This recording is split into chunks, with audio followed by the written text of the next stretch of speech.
Good Sunday evening, everyone. My name is Robert Fry. I will be completing your Sunday weekly weather briefing for today, August 4th, 2024. So let's get started. First and foremost, let's take a look at our current watches and warnings so far.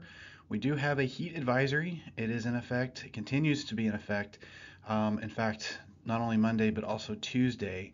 We're looking at heat index values exceeding 108, and perhaps even as high as 110 on Monday and Tuesday. Unfortunately, the heat will continue through the upcoming week.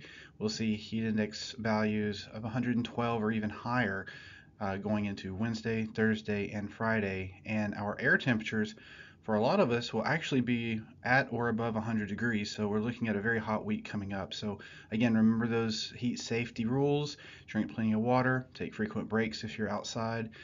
Try to get into air conditioning areas, and also be mindful of those pets. So again, it is hurricane season. We just got into the first week of August here. We do have a tropical storm soon to be forecast to be Hurricane Debbie in the Northeast Gulf. We'll talk about that in the next slide. But we also wanted to point out another area, another disturbed area there, just east of the Lesser Antilles, that is forecast to move westward, generally west or west-northwest, to the Caribbean to the next week. National Hurricane Center gives this about a 30% chance of developing over the next 7 days. So in terms of our area, no tropical impacts anticipated over the next week. Again, Tropical Storm Debbie at 5 o'clock. Winds were 65 miles per hour.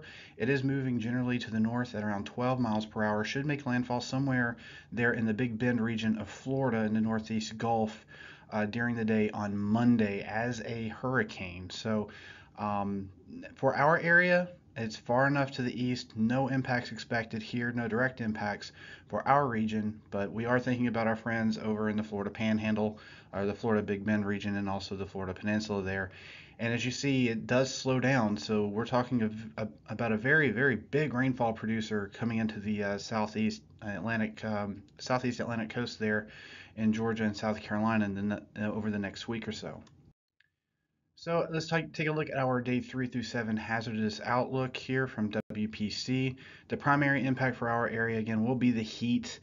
Temperatures climbing to over 100 degrees for many locations. We're looking at heat index values in excess of 110, 112, maybe even more. Definitely higher out there later this week. So again, remember those heat rules as you are working outdoors. It does not look to be a good week. All right, so summary of impacts again. Rain and storm chances remain low, so this will allow the heat to build during the week. The main impact will be for this week, excuse me, will be heat advisories and possibly the need for excessive heat warnings. Again, the threshold for a heat advisory for our forecast area is 108 or higher. For excessive heat warnings, 113 or higher. That would be your feels like temperature, your heat index value. So but that's basically it. That's all I have for you today. Stay cool out there, folks. It's going to be a hot one. Um, as always, like us on Facebook, follow us on Twitter, or follow us on X. Reach out to us if you have any questions, comments, concerns. We'll be happy to field those. Again, otherwise, have a terrific week, everybody.